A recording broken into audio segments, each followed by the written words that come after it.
The opinions expressed by the host and guests in this show are not necessarily the views of Children's Health Defense.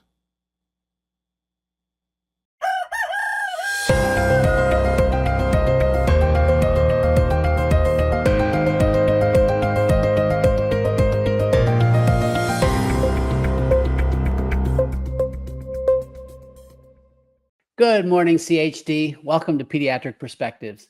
We are looking at children's health challenges with a different perspective, one that includes critical thinking, one that's not afraid to give you the honest truth.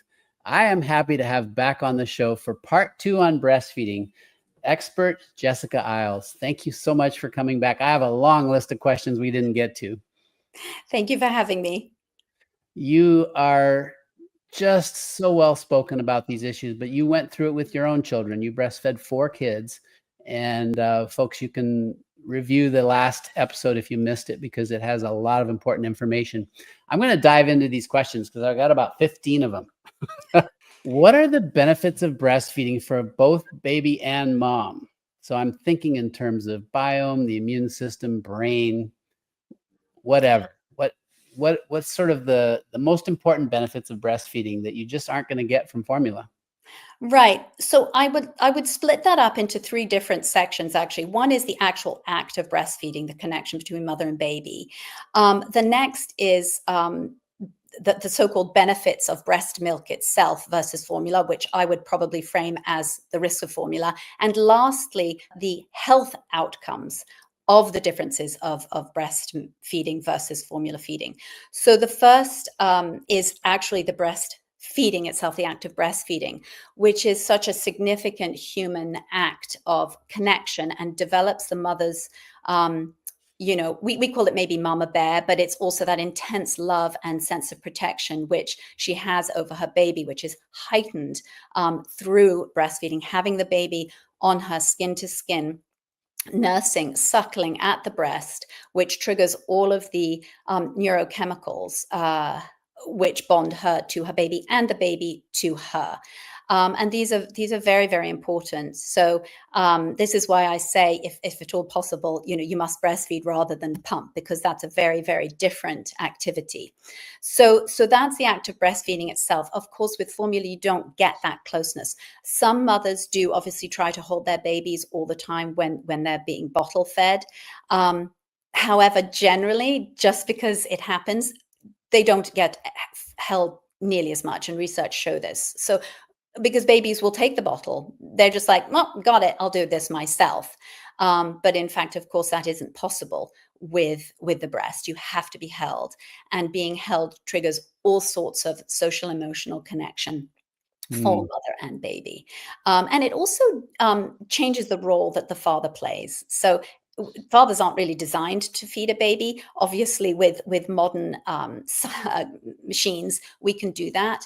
But to a degree, it changes the way the father interacts with the baby, and fathers do have different roles. So that's one thing. The second thing, then, moving on to the differences in the content of breast milk versus formula, and why I say I'd rather speak about. Well, I will talk about the deficiencies of formula and what formula doesn't have. I mentioned earlier that, breast milk has about 5,000 plus, 2 to 5,000 plus components. And as I say, some scientists suggest that it's more like 10,000 components, whereas formula only has about 30. And it has a rudimentary mix of the carbohydrates, fats, and proteins and vitamins. But the issues with formula is, for example, although formula boasts it has all this iron in it, this iron is not very absorbable. It's not attached to a protein. So breast milk has lactoferrin, and this attaches the iron to a protein, which makes it much more absorbable. So although breast milk has less iron, it's more absorbable. And free iron in the infant gut is actually relatively dangerous. It's inflammatory, and it can feed dangerous bacteria. So this is why formula-fed infants have more gastrointestinal infections, including many other things. There are really 7 main categories that formula lacks, and I'll quickly go through them, and we can discuss them in more detail if you want to. So living cells. Breast milk is made from a woman's blood. It is not made from the contents of her stomach, as most people think. And blood is alive, right? And so it has stem cells and immune cells in the milk, and these are alive. It has bioactive immunological cells, like IgA, lactoferrin, HMOs, and these are the sugars that feed the good bacteria. So the baby comes through the birth canal, hopefully, and it's seeded with the initial microbiome that it needs, and then this is fed with the HMOs that are in breast milk. Formula has, I think, breast milk has many, 50, 100, 200, I think it has. But the two that formula has have not been shown to have a particularly strong effect. So they market it as some new scientific breakthrough so that women think it's the same, but it is not. Microbiota from the mother. This is an incredible mechanism. It actually, the breast milk, well, her body takes her microbiome and transfers it into the breast milk. So the baby's actually benefiting from the mother's microbiome. So that helps hugely, obviously, with baby's immunity, because now we know that the gut-brain axis is extremely important in protecting baby's immunity and helping it program itself to respond to actual dangers, not having autoimmune diseases. And again, this is why formula-fed babies have an increased risk of autoimmune diseases. It also has messenger molecules. It has microRNAs, which actually regulate gene expression and digestive enzymes. And the baby's gut is extremely immature, so this helps it mature as it needs to. Whereas formula is basically a food that an adult would eat. It has hormones and growth factors, so it helps baby actually grow. These hormones also repair the gut, so it lines the gut with a mucosa that protects the baby's gut and builds a barrier.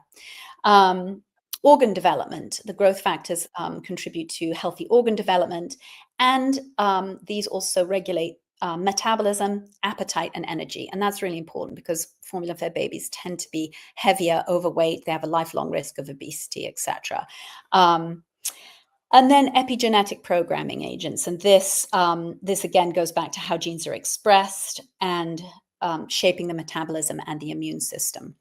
So those are those are the 7 main categories that formula is absolutely lacking, has absolutely nothing in it. After hearing that, I'm thinking I never want to give a drop of formula to my baby in the future. I'm done having babies, but if you're a new parent, let's address the next challenge then, because breastfeeding doesn't always go super smooth in the beginning, and there's always this concern of normal weight gain. And what if a mom who wants to breastfeed isn't quite producing enough and the baby's just not thriving? So it's a vicious cycle. They're thinking about supplementing. Donor breast milk sounds like a really good idea to me. So I want you to address 3 things along with this donor breast milk concept: pumping, pacifiers, and supplementing. Right. So in terms of the situation where weight gain doesn't follow the path that it should, one thing to know is that a baby's weight, it's acceptable to lose approximately 10% of baby's birth weight. However, if you've had within the first few days, but if you have had an epidural or IV fluids, well, with an epidural, you tend to have IV fluids in birth, you take in a lot of fluid, of water, and so does the baby. So the baby comes out bloated, and that isn't actually their birth weight. So it's recommended now to ask for a 24-hour birth weight where the baby's water has basically drained off and been excreted, and that is then its actual birth weight. So then you have a little bit more leeway with the weight. If baby, the smaller baby is, like if it's, only 5 pounds, 12 ounces or something, you have less leeway really with weight loss. And if it's a big baby, it's generally not a problem. You want to look for weight to turn around at day 4, basically 4 or 5. So it starts to, the weight loss starts to diminish by about that time. And then by 2 weeks, they want baby back at birth weight. And then by 4 months, they generally say weight should be doubled. However, if a baby is born at 6 pounds, then it only needs to be 12 pounds at 4 months. So that means its expected weight gain doesn't have to be so high. Whereas many doctors will just say, well, the baby has to gain an ounce, say, a day right through. And if it doesn't, then it's underweight. So, and scales can be wrong, etc. So I would say before panicking or thinking that baby isn't gaining properly, know that the way we gauge this is hugely variable. Let's say it is established that baby is below even that. Yeah, say a baby was gaining less than half an ounce a day, and Right. they seem sleepy and irritable. Yes, and so again, I mean, it's what I say also with weight gain. It's a trend, right? You know, if you're on the 35th centile, etc., you know, and you stay on that, then that's okay. However, in this instance, if a baby really isn't getting enough milk, pumping is a very useful tool for increasing milk. And it's important to diagnose what the problem is. Is it mother's breasts?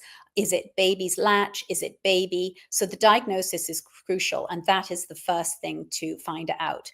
Usually, it'll probably be a latch problem, or mother is choosing a lifestyle issue that's not compatible with breastfeeding. Say she's scheduling feeds instead of feeding around the clock.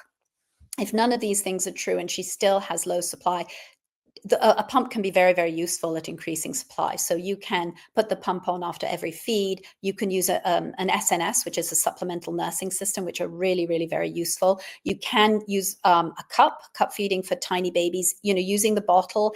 If you really want to and have to, I would always say use the paced bottle feeding method. And I have videos on that on my website. Always use a preemie teat. All of this will help baby get back to the breast, which is generally ultimately one's goal. You can check for tongue tie. You know, tongue tie is a mixed bag. Some people have immediate results. Others, you know, they're told, well, in about 6 weeks things will get better. Well, things can get better anyway without releasing a supposed tongue tie, and that has become not a fad, because I know it can obviously be a big hindrance. In terms of supplementing, try to use mother's own milk. That's the first kind of milk that you want, because it's fresh and it's straight from the mother. It's the baby's bespoke milk. Next to that, aim for screened breast milk, or friend's breast milk, or family member's breast milk. Somebody that you trust. There is a big marketplace, and I have many mothers who will go online on Facebook Marketplace, etc. And look for a woman who they believe is in a community that they think is an okay place to get breast milk. That would be the second one, you know, not pasteurized. Then screened breast milk, you know, pasteurized, etc. All of that will work while you build up your milk supply, if possible. Some people, and they did this in the UK, they recommend domperidone. Dr. Jack Newman in Canada does a lot of work with women. There are other techniques to help baby get more milk, like breast compression, where you compress the breast. You don't, not so much massaging it, but you compress the breast for a part of the feed. And again, I have videos on that. In terms of increasing milk supply, it's always the baby suckling, if the baby will suckle properly and effectively. And next best thing will be the pump. I grew up in Southern Africa, British system, so I had to chuckle when you said teat. For those of you who don't understand, that's a nipple here in the United States. So the preemie nipple, it's going to drip more slowly, release the milk more slowly. So the baby has to do a little bit of work, which is more analogous to what's happening on the breast. Is that right? Yes. Mm-hmm. Okay. And then I think we covered it a little bit in our first episode, but when a baby's not getting enough from the breast, what are mom's diet considerations? So in terms of diet, even a starving mother in Africa can produce enough milk, which is astonishing. Really? Yes, literally, a mother's metabolism slows down in order to protect the baby. Nature knows where to put its efforts. And in this case, it's not with the mother. So the mother will become deficient in various vitamins. The iron content, say, of a mother's blood does not actually reflect what the iron content is of her milk, interestingly. So I say to mothers, don't concern yourself overly with your diet, except for eating a balanced diet. In terms of making more milk, there are certain herbal supplements. Fenugreek is one that can help. The other thing, I mean, I didn't mention this before, but checking your thyroid is really, really important. If your thyroid is low, you are not going to produce enough milk. And that's an actual easy fix. And it's a relatively common thing to happen after pregnancy. I don't know if you've found this after birth. Women's thyroid can go a bit off. Drink enough water. Sometimes women find electrolyte drinks can help. I would say that there is another supplement, as I mentioned, Dr. Jack Newman uses domperidone. It's common in England. It's over the counter. For some reason here, it's not. You can get it from Canada and I think Mexico, and that does actually work. It's a gastrointestinal medication. Some women don't want to use that, but it does have a clinical effect. I remember with my first child that I had as a baby, we actually adopted her at birth. I Right. got to do that skin to skin thing that was Oh. just, some of the most precious moments and bonding of my life. I mean, Oh. I cherish it. And we just lay with her on my chest, skin to skin. It was beautiful. You spoke earlier about a role of oxytocin, and what are the best ways for mom and other parents to show love, to nurture, and to increase oxytocin? Yes, human touch is crucial. So that's skin to skin, and it's so wonderful when fathers can spend time and truly relax with the baby. Women's oxytocin levels are through the roof. So although we have relatively similar baseline levels when a mother gives birth, it goes up to 400. I think it's picograms per milliliter, something like that. I can't remember the measurement, but it goes up to say 400, and then we're breastfeeding about to 150. But with cuddling the baby and skin to skin, it also, both for men and women, increases dramatically. We get oxytocin boosts from gentle words, from massage, from kissing one another. And from being in contact. So this is why I always recommend baby carrying. We are a carrying species for a reason. So you have the baby close and its head is here. You can smell it, you kiss it, you talk to it, and you let yourself relax into the role of being a mother without trying to control too much, and know that this closeness is the role of the mother, to be accessible. And they say really, having a loving, attentive breastfeeding carer or partner, who does the other parts, not the breastfeeding, is the best environment for a baby. And babies, obviously, with touch and love and kissing and talking, their oxytocin levels go up too, and their cortisol drops. So those two hormones don't work well together. So you want to definitely increase the oxytocin and decrease the cortisol. That is beautiful. And if you didn't see the first episode, go back and watch it. There was a segment there where you went over what the supportive partner and dads could be doing. It's incredible. But adding this aspect of touch, I mean, all humans, regardless of your age, we need touch. It's part of what is healing and calming. So get that in your life. All Yes. right, back to babies and breastfeeding. Talk to us about labor practices. How can those negatively impact the child's development? At all possible, aim for a natural birth. The oxytocin, as I mentioned, and this is the key hormone. I know I sort of bang on about it, but it is the hormone that dominates in a woman's profile, her hormonal profile, during birth and then breastfeeding. So unfortunately, modern labor practices can hinder a natural birth from the get-go. So even getting into the car to get to the hospital can heighten pain so much that the woman can't imagine getting through the next contraction, because in the car you can't move, you can't adjust yourself. And then when you get to the hospital in this country, so in other countries they do have mobile labor allowances, so they'll let you move around. In America, they will allow you, but if you have an epidural, they don't, as far as I know, they don't have mobile epidurals here yet. I think they were looking at it. But once you have that epidural, generally you're going to have some Pitocin. So Induction is very, very common.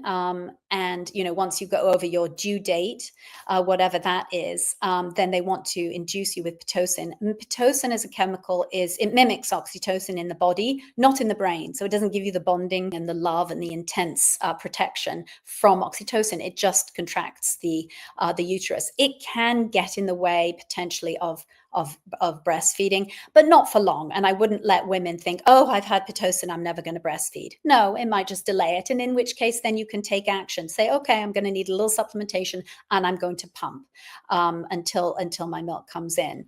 Other practices, I would say anything that gets in the way of breastfeeding is going to affect a child's life for the rest of their life.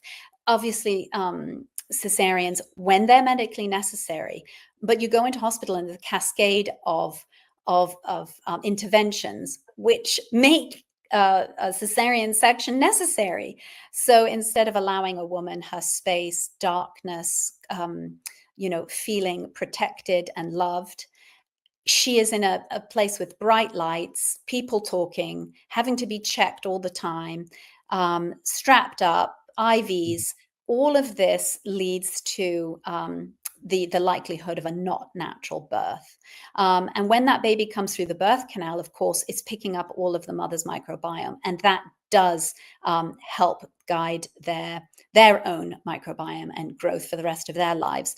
It is now recommended, if you do have a C-section, to swab the birth canal and put it all over baby's face and body so that it can benefit from the mother's microbiome there. Yeah, vaginal seeding, I've heard as a term for that. Yes, exactly. So important. Thank you for that. So in our first episode, we talked about co-sleeping and bed sharing and how important that was for breastfeeding.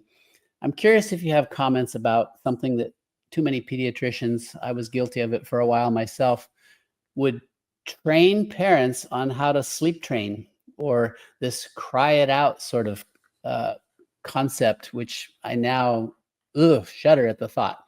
But what do you think about sleep training, crying it out? How do you help children learn how to sleep through the night, if you will?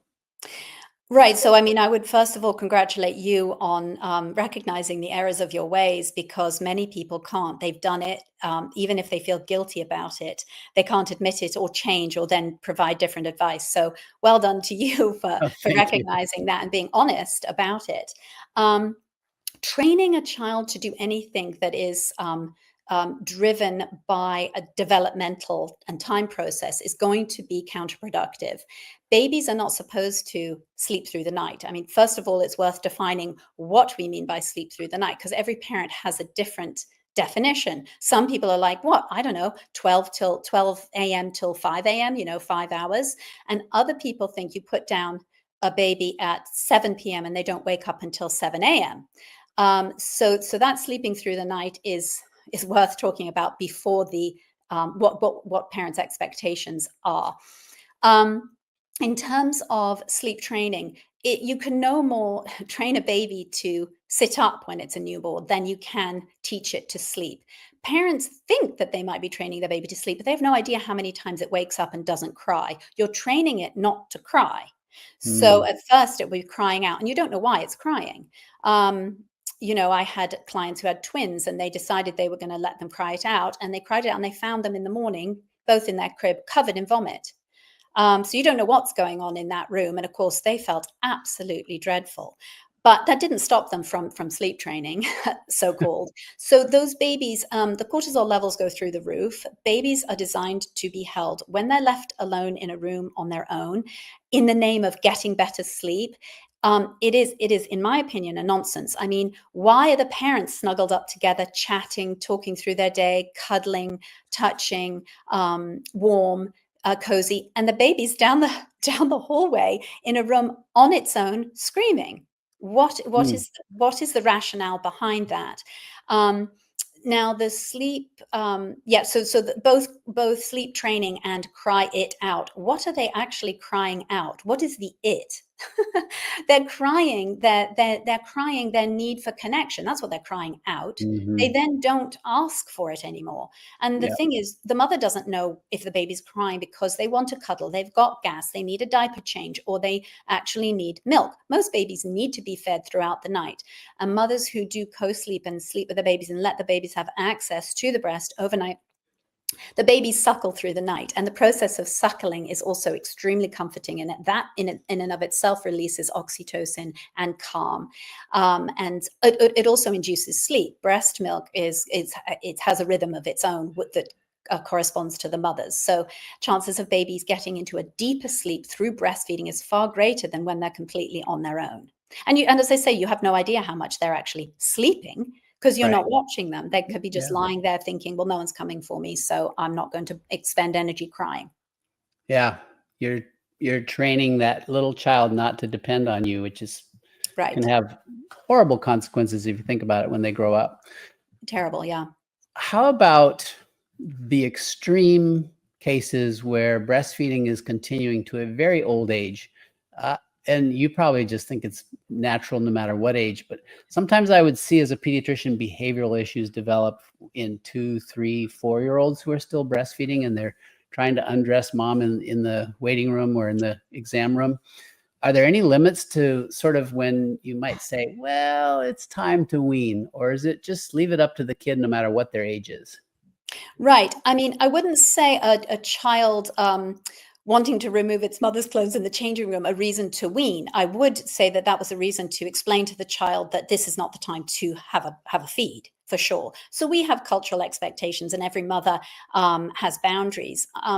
Unfortunately, the attachment parenting somehow has gone so far that the parents won't even discipline their children. But if you watch, say, a mother lion, a tigress with her infants, she'll play for a while and then she's like, and she bats them away. No, parents must know to do the same, and that's absolutely fine. Now is not the time for a breastfeed. We're doing something else. At 2 years old, the child will understand that and knows that that's not appropriate. Or the mother can just say, I don't want to do that right now. In terms of an appropriate weaning age, um, a species is evolved to wean anywhere between 2.5 and 7 years, with the worldwide average being about 4 years old. Um, you can induce self weaning by giving many more calories in food earlier on. That can help, but generally I say to moms, by the time a child is 2, if you start the weaning process from the breast at 2, you're going to have better success, less trauma, etc., because they can eat anything at that point and they understand. The benefits of breast milk continue for however long that you nurse that child.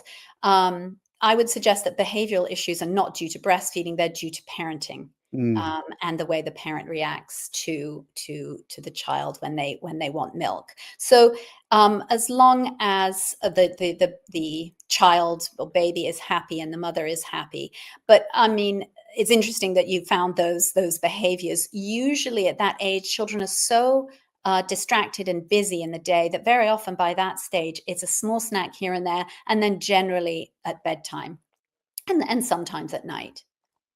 Yeah. No, I agree with you. I think the parenting aspect is, your baby wants comfort and it's like, oh, okay, baby, here, come here. Mama's got you. And then they just get more and more dependent and they never develop that sense of self. Those are rare though. Do you have any comments about you've got a newborn, you just got home from the hospital, or maybe you were lucky enough to have a nice home birth? When is it okay or not okay to have other people visit? Right. And this is a very individual assessment. Most mothers think that they can cope with visitors early on, but that can very much interfere with breastfeeding. If whoever's visiting is going to be someone who you're fine to breastfeed in front of, they're the most welcome visitors.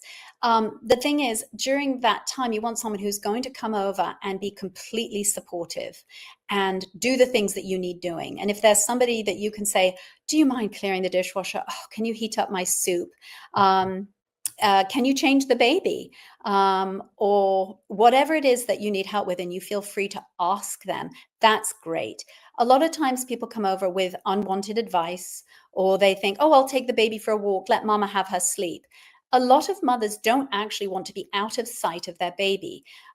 It's interesting how many mothers feel guilty saying that. They literally are like, well, I'm supposed to be okay with that, so I will. Many mothers don't want the baby out of their sight. So you can definitely make a list for people who are visiting saying, I would love you to meet the baby. However, these are the things that I need for me and for my peace. I will be breastfeeding, etc. Oh, I like that. Take charge, set the parameters, and Yeah. you probably know which relatives and friends just need to not come for a long while. Totally. And don't feel, yeah, exactly. And don't feel scared about saying no. They'll get over it. Everybody does. Yep. Well, in wrapping it up, I want you to have the last word and also to share where can people go to get support? Right. Yes. So go for it, ladies. Know that you can do this. There is the help out there. Your insurance now covers, I think, 5 or 6 appointments with for lactation care generally. So definitely also help get educated beforehand. I have a Breastfeed 101. You can find anyone's Breastfeed 101 online as well. I don't know how good those are. I do know mine will furnish you with all the information you need. La Leche League is a great space to go. One of the other ways of being successful at breastfeeding is finding your support group, finding a group of women who breastfeed, and going to your local moms group, a local breastfeeding cafe. There are many groups around where you can go to where your beliefs about breastfeeding are aligned with others. I would say, as much as possible.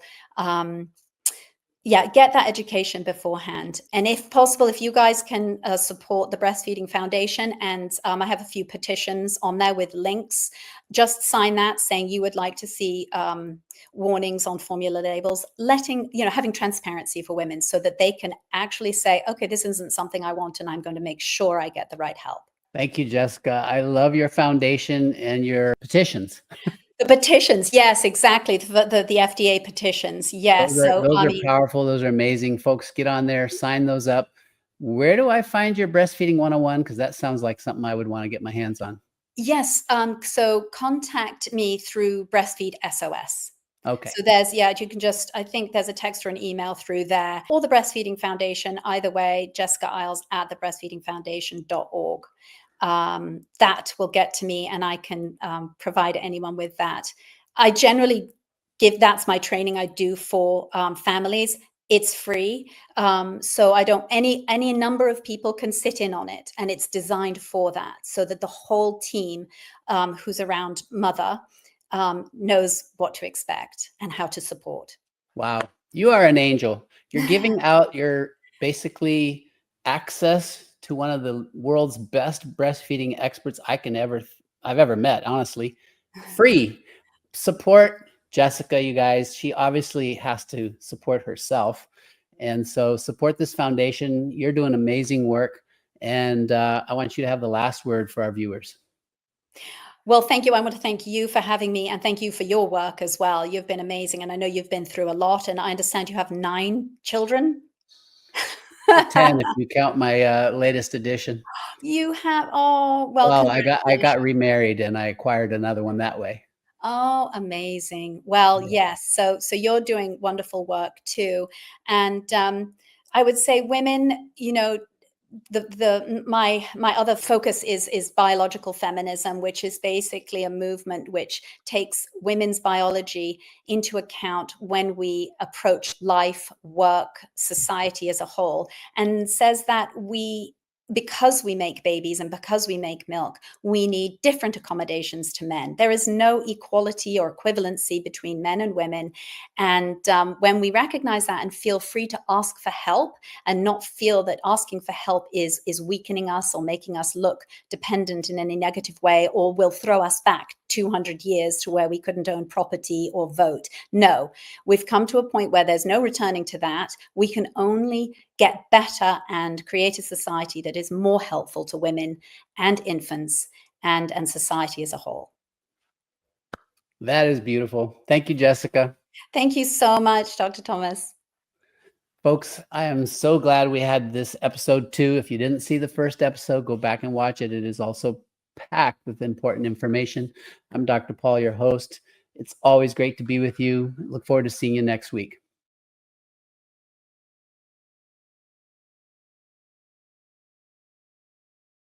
Right, Okay. tell everyone your name.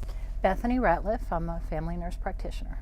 Okay, and you want to go back a few years and talk about, well, you just go ahead and Go tell back us. to when I did pediatrics, 1995 to 2001, and I saw a lot of kids there with meningitis encephalitis, and the comment to me and subdermal hematomas, intussusception, was often, the comment was, I was just at the well child visit or had a vaccine. I assume that the well child visit often, because we're talking about a population, mostly I saw kids with meningitis encephalitis, 7 and below, is younger. And Neisseria meningitis in particular. Say that again slowly. Neisseria meningitis. What's that? It's a bacteria from a group meningococcal. And this is where it gets really upsetting to me because, you know, these parents would say the well child, my child was just there or had a vaccine, and it was usually within 7 days. And it wasn't until COVID that I found out about childhood vaccines. It opened my eyes. So I started researching childhood vaccines. I thought if there's all these lies with the COVID vaccine, I better look into childhood vaccinations, and found out all the ingredients in them, which I will tell you now. They do not tell us this in medical training, and I've been a nurse practitioner for 27 years. I did family, acute, inpatient, and so, you know, all this time I'd never been told the adjuvants or the biologics in vaccines. The proteins are unbelievable. So recently I found out that a protein called OMPC, which is outside of Neisseria, it's a membrane of Neisseria, is used as a carrier protein. There's 6 licensed carrier proteins. I had no idea. So I was very upset to find out this carrier protein is in other vaccines that have nothing to do with Neisseria. Why are they using a bacteria of this type in other vaccines to carry the vaccine in? I have the papers. There's 6 of them, and they're called carrier proteins. And so I saw children die of Neisseria, because usually children die with the Neisseria meningitis. There's all sorts of meningitis, and I was told that mosquitoes cause them. West Nile virus, lacrosse. They would say, well, the mosquitoes carried it and injected the child, and so I was stuck with this. Okay, so and the Neisseria kids never usually made it out. They were usually very maimed. It was very tense. They'd come in and they would bleed underneath the skin. This is the way the bacteria works. They bleed underneath the skin. They form petechiae, and that's the first thing we'd look for. And they were dead within. It was very quick. Neisseria was a very quick death. So then I find out that outer membrane is used as a carrier protein in Hib, Haemophilus influenza vaccine. It should not be used in that. I don't understand why they're using these carrier proteins.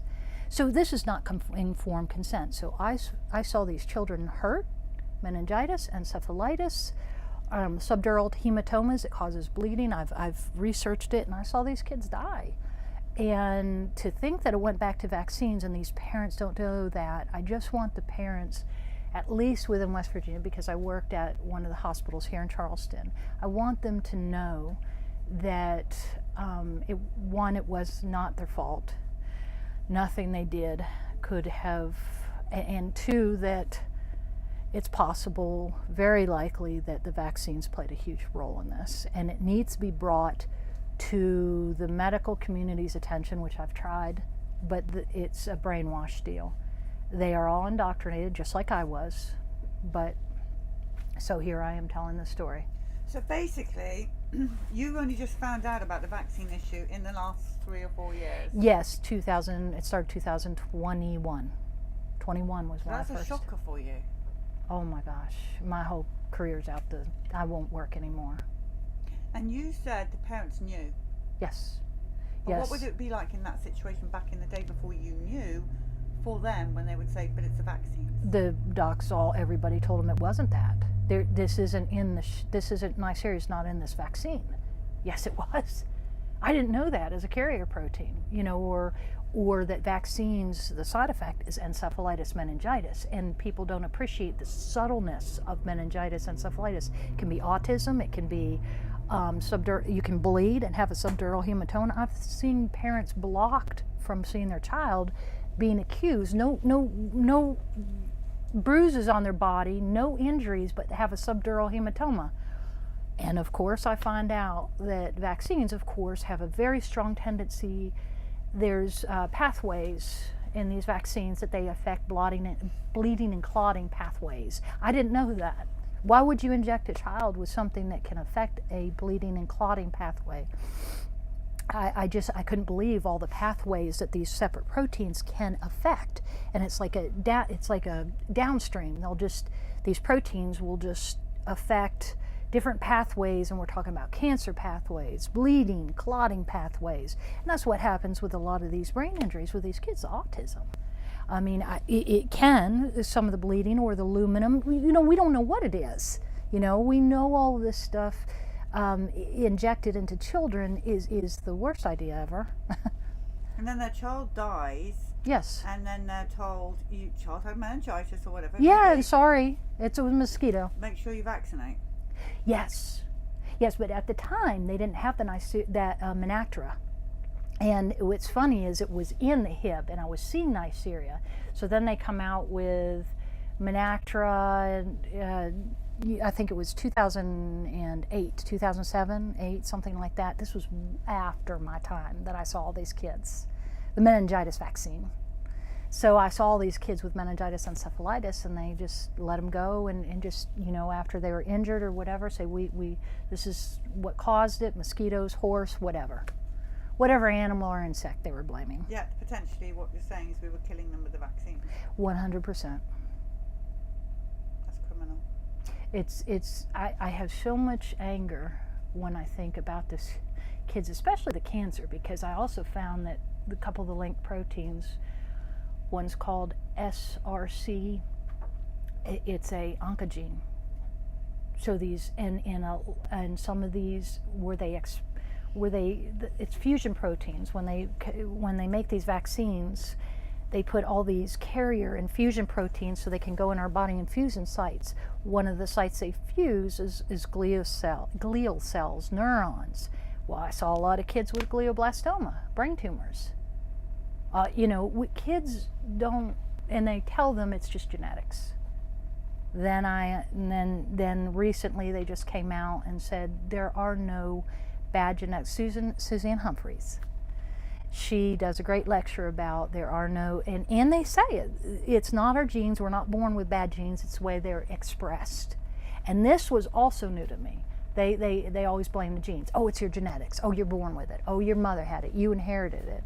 Well, come to find out, it's the expression of the gene that determines disease. And these proteins affect the way genes express. They directly interact with them, and they have no studies on them.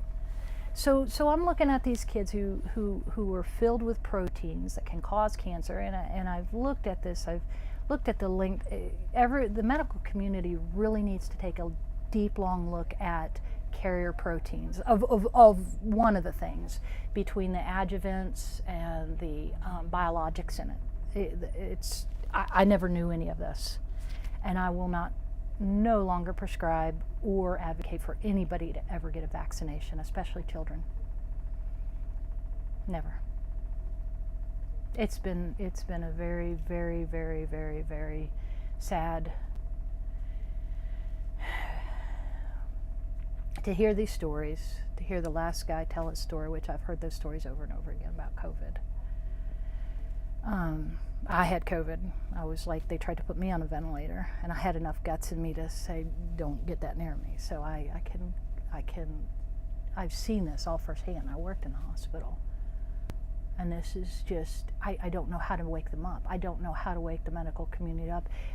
And to think that I did this, to think that the CDC and the NIH gave me these guidelines and told me to put these shots in the baby in the first day of life. Hepatitis B, I didn't see children die of hepatitis B or chickenpox, and all of a sudden they're on the schedule. Why? Why are we having laws mandating this in these children that I have seen die? This should ring this should rattle cages. This should bother a lot of people, and they just keep going, and I don't understand the complacency. I don't understand it in the medical community. But these kids the parents deserve to be told what I saw, what I heard from them. They were at the well baby. They got these vaccinations. That's the only thing different. They didn't change their food. It wasn't the food. You know, it wasn't anything else. They didn't have bites on them from mosquitoes, they said. It was the vaccine. And they were reassured, not me, because I was too green at the time. They reassured the parents, no. Meningitis is not caused from vaccines. Yes, it is. It's part of the package insert. I didn't know that. But back then I was a nurse. I was a pediatric nurse. Which particular vaccines are you talking about? All of them? Or what have you looked into? MMR and the Hib and DTaP. DTaP has a slew of carrier proteins in it that shocked me. And the linked proteins to it. It's just, I can't even, it's the list.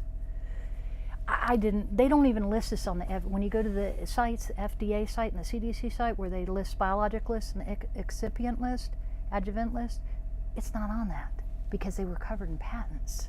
The patents are what protected them. These carrier proteins, a person that did patent research gave this to me. I wouldn't know how to do this. Doctors don't know how to do this. I wouldn't know how to do this. So then you go back and you follow patents and you realize they use these, and then they admit it. Then you look in the literature and they admit they use carrier proteins. And I'm just like, why are they putting all this extra in their military grade? This kind of stuff isn't made, and you can't handle this stuff in a drug factory. This is something that the military has to handle because they're pathogens. They're biohazards. So the military, they're helping make this. They're giving the material transfers. I've seen material transfer lists, and they're horrid, to the vaccine companies. And I was like, what are they really putting in here? I don't know what they're putting in here. So I have all these parents telling me that their children has become horribly ill, brain inflammation, after vaccination or within the well baby a week. Sometime within anywhere from 24 hours to a week within the well baby visit or vaccinations.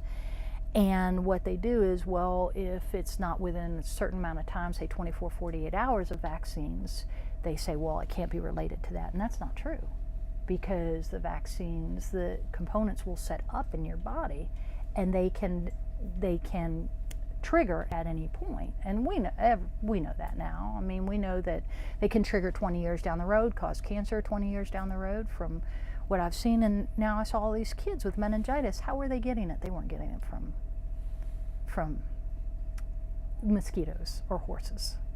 So what's your warning to the people outside of everything you've just said? You need informed consent, and you're not going to get informed consent right now. So you need to research yourself and talk to. The biggest thing is today's West Virginia Health Freedom Day. There's a couple legislatures in West Virginia. We're one of the few states that still have very draconian vaccine mandates. Every child has to have them to attend school. There are a couple legislatures blocking bills from being presented to the floor, which is totally unconstitutional. You don't block bills when they have to do with child health and children.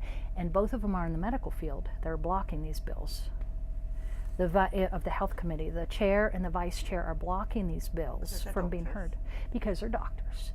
And I don't know if it's indoctrination. I don't know what it is. Okay, I can't speak for them. Money, whatever. But I can say that these bills need to be fairly heard because they don't have any right to mandate these shots on kids. You don't have a congressperson tell you you have to inject your children. That's not the way this works. Okay, the parent needs to decide what to do for the child after fairly hearing what's in these shots. They're not told. I wasn't told. So if I'm not told, and I had to dig to find it on the CDC site and FDA site, they have an even bigger challenge. But I'll tell you this, the parents have impressed me. They have been the ones that know everything, and that they are incredible. They will be the ones that will save these children, the parents, not anyone else, not the doctors. I don't believe the doctors will stand up. It's the parents. I agree with that. They are Anything else? incredible. No, No, just thank you for your honesty, bravery, and your apology as well. yeah, that's I'm apologizing for. I mean, fix my sins. I'll start the good practice. No, I'll just fix my sins.